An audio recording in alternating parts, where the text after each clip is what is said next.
A total of 8 competitors make up the field of the Lion'S Break Crown tournament. Hi, everybody. I'm Kevin Kelly. I want to thank you all for joining us here. And we've been touching base with some of the stars that you've seen, some new faces, some new names here on New Japan Strong. New episodes each and every Friday on NJPWworld.com. I got Blake Christian with me right now, who immediately has become one of my favorites. And I said you were the MVP of a 6-man tag. Or was it an 8-man tag? It was a crazy match, but you were the MVP because you helped your team win, and that's all I cared about. So awesome, outstanding. I'm glad to be here. It's awesome. Being in New Japan Strong, and then just being out there and the fans, and like no fans actually, my bad, but still like the fans at home and stuff like that. So I mean, it's just been an experience.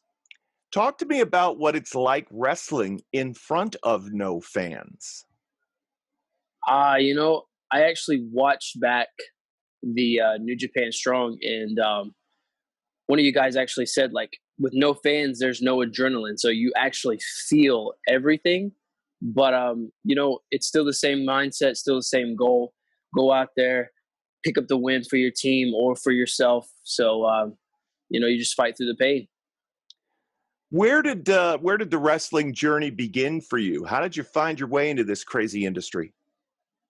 I was always a fan. Like when I was younger, I think it was right before I started school that I was actually like watching like SmackDown and stuff like that. But ever since then, I knew I wanted to be a wrestler. And then it was my senior year of high school that I was like, I'm gonna go get trained after I graduate high school. And eventually that path kind of led other ways. And I went to college and I was in nursing school, and I just kind of found myself not wrestling anymore. So, but my ex-girlfriend that I actually dated in high school had passed away, and I kind of went into like a depression or whatever. And, I thought, now's the time. So I got in some touch with some guys from McKenzie, Tennessee, and kind of just took off from there. The having that, kind of that other career path, I would imagine, is kind of good for you. Does it help you knowing that you've been to college, you went to nursing school, you've got something perhaps you could fall back on? How does that help you through all of these ups and downs with wrestling?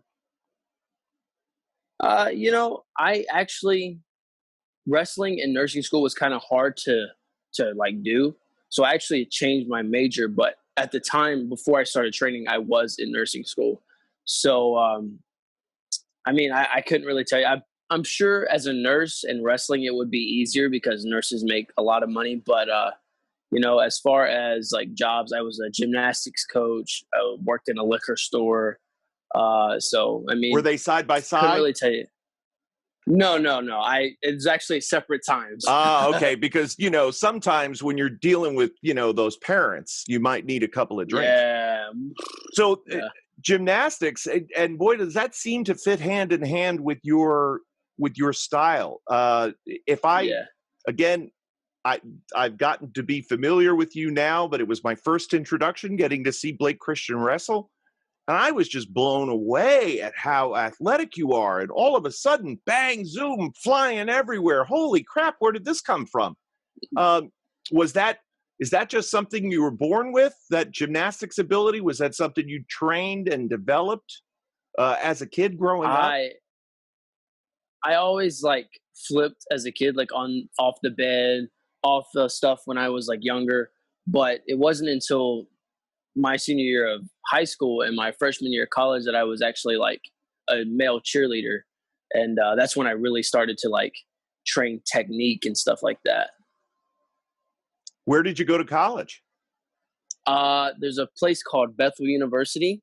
And then after my freshman year, I transferred to the University of Memphis. Oh, so I would imagine. Now, I know wrestling has changed a lot over the years. And of course, there was that quintessential, as it was always termed, the Tennessee style. But everything changes with wrestling. So Right. How familiar are with you with the old days of, that Tennessee style? And do you incorporate any of that, into your wrestling?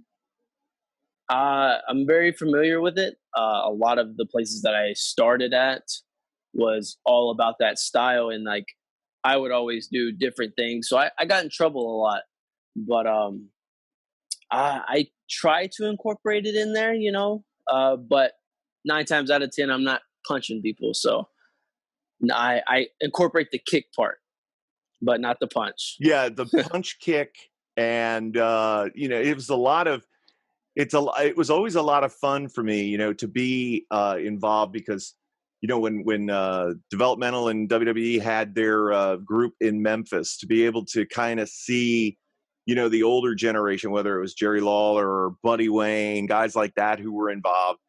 Derek King, of course, who I still is active and is a huge influence on wrestling today. But I could sit here and talk Memphis wrestling with you all day and all night if you wanted to. But was there pressure on you, because it's a big step up to New Japan Pro Wrestling and a New Japan Strong? How did you feel when you got that call? And did you feel any of that pressure? I was ecstatic, the pressure was definitely on. I was definitely nervous, especially being in there in the ring with like guys like ACH and TJP. So, I mean, the pressure was on, and it was such a different step in style wise from Tennessee. But, at the same time, I was I was doing like the top independent, like PWG, GCW, stuff like that. So, I mean, I was used to it, but style wise from Tennessee to New Japan, very, very different. Was there ever a goal for you to be in New Japan Pro Wrestling before any of this came about? Absolutely. I've always been like the junior heavyweight style. Obviously my size, my height and stuff like that is the junior heavyweight stature. So when I was studying and training, I was always watching Super Juniors or Super J Cup, and I was watching a lot of the cruiserweight stuff. So it's always kind of been of a goal to do Super Juniors and Super J Cup and stuff like that. So yeah, it definitely was a goal of mine before all of this. Who was your favorite wrestler when you were growing up? Who was the one guy you emulated? Eddie Guerrero. That's my all-time favorite. I knew it. I knew it was going to be Eddie Guerrero, because I almost said that in commentary. I swear I almost said that in commentary. There was something, and I can't remember now as I'm sitting here, but there was something that you did. Oh, this is going to drive me crazy. I'll think of it later, and I'll text you. And I swear it was an Eddie Guerrero move. So that's amazing. I think that's so great. Obviously, Eddie Guerrero is. Yeah. I mean, he's the gold standard by which absolutely wrestlers. So you picked a good one there, no doubt about it. Absolutely. Oh, that's so funny. All-time favorite. So the idea of trying to stand out in a situation like this, where you're a relative unknown to the new audience that you're connecting to, how difficult is that? Or is it not difficult at all? Do you just let your athleticism and your style kind of speak for itself? I think it's kind of both, I know there's a lot of things that I do that a lot of people don't do. A lot of people see it kind of differently. So I knew that I could incorporate that. But I mean, and then again, you're in the ring with ACH, TJP, Alex Zane, who's my best friend, but does all of this crazy stuff. So, I mean, I knew I had to do something to get people talking about me. So, well, you got me talking about you. You got me talking about you just by being the guy who won the match for the team. Thank you. Those are those little things that I always try to bring out in commentary, because so many times we'll focus on the result. So-and-so was victorious over so-and-so. But I think what fans need to realize is that there's always, especially in a tag, there's moving pieces and parts. And everybody's got a role to play. And if more guys do their job, then that team is going to find success. So that's the reason why you guys found success, no doubt. Absolutely. What? Okay, so this upcoming Lion'S Break Crown tournament, You're not going to have tag partners. It's all you. It's a knockout tournament format, 8 guys, all looking to be the first Lion'S Break Crown winner. Talk to me about what that would mean to win this whole thing. I mean, it's a rocket ship straight to the top, you know. It's a way to get noticed faster, and especially it being the first one and me being relatively unknown right now to the New Japan audience. So the pressure's on, but the all heart mindset tends to really show and when pressure's on too. So I do want to ask you about a couple of your compadres on the New Japan Strong show. You mentioned TJP. I like the way TJP will pull a young guy aside and try to teach him some things, or go to him with some advice, and is very open for those who come to him. How has he been influential to you? Man, he's been so great as far as like the little interactions that we've had.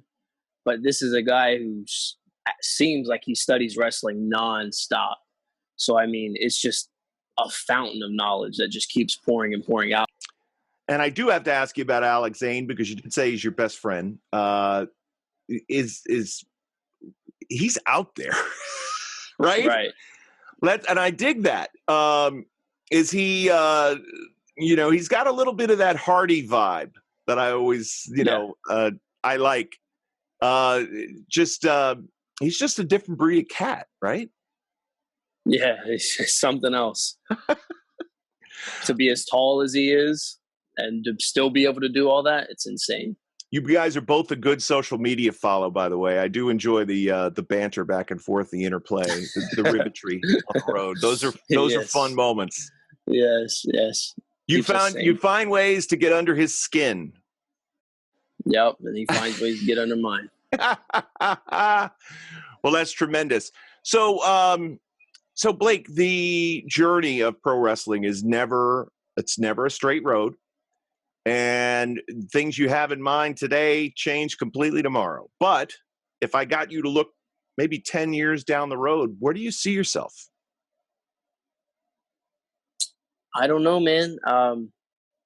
It's kind of hard to, like you said, it's a bumpy road, but I would like to say that I'm where I'm at now, like in New Japan, hopefully with all the crazy stuff in the world that's going on right now. People are allowed to travel back and forth. So, and then hopefully the Super Junior Cup will come around again, and hoping to be a part of that, hoping to keep making a stride, keep making an impact to get there.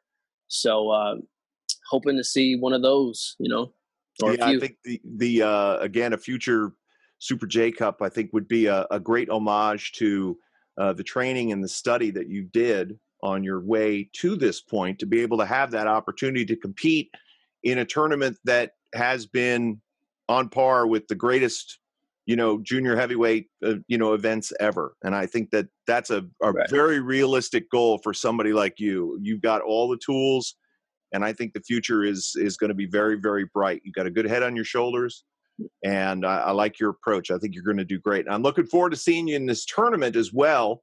I know it's going to be a competitive field, but I just want to wish you the best of luck. I want to thank you for your time. And thank you for having fun me. With Alex. Please keep him in line. Always. I got to figure out my next thing. Always scheming. I know it. It's a little of that Eddie Guerrero as well. I love it. All right, Blake Christian, want to thank you for your time here, and hope everybody enjoys the upcoming Lion'S Break Crown tournament. You'll see it all unfold on New Japan Strong each and every Friday. New episode right here at NJPWworld.com. I'm Kevin Kelly. We'll see you next time.